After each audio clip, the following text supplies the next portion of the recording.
The city of destiny అని విశాఖని ఎందుకు అంటారు అంటే అదే లక్ష్యం. ఇప్పుడు వ్యాపార సంస్థల పారిశ్రామికవేత్తల లక్ష్యం అదే అవుతుంది. మొన్నటి గూగుల్ దగ్గర నుంచి చూసుకుంటే అంబానీలు, అదానీలు అందరూ అక్కడే కావాలని కోరుకున్నారు. ఇప్పుడు తాజాగా లారస్ ల్యాబ్స్ 5,000 కోట్ల రూపాయలతో ప్లాంట్ కట్టబోతోంది. విశాఖలో అధునాతన తయారీ కాంప్లెక్స్ కడతామని ప్రకటించింది. రాబోయే 8 ఏళ్లలో $600 మిలియన్ అంటే సుమారు 5,280 కోట్లు పెట్టుబడులు పెడతామని ప్రకటించింది. ఇప్పటి నుండి ఏడాదికి 1,000 కోట్ల రూపాయలు పెట్టుబడితో పనులు చేపడతామని చెప్పుకొచ్చింది. మెడికల్ పరిశ్రమలో ఫెర్మెంటేషన్ ప్రక్రియ కీలకం. ఇందుకు అవసరమైన యూనిట్ని ఇంతకుముందు మైసూర్, కర్ణాటకలో ఏర్పాటు చేయాలని లారస్ ల్యాబ్స్ ప్రతిపాదించింది. ఇప్పుడు ఈ ప్లాంట్ను కూడా విశాఖపట్నంలోనే ఏర్పాటు చేస్తామని ప్రకటించింది. ఈ పనులు శరవేగంగా చేపడతామంటూ ఆ సంస్థ హెడ్ సత్యనారాయణ ప్రకటించారు.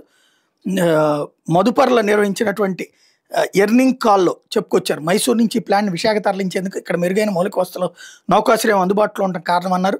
వ్యర్థాలను శుద్ధి చేసే సదుపాయాలు మైసూర్లో ఇంకా సిద్ధం కాలేదు, అందుకే ఈ సదుపాయం కోసం విశాఖ ఎంచుకున్నట్టు చెప్పుకొచ్చారు.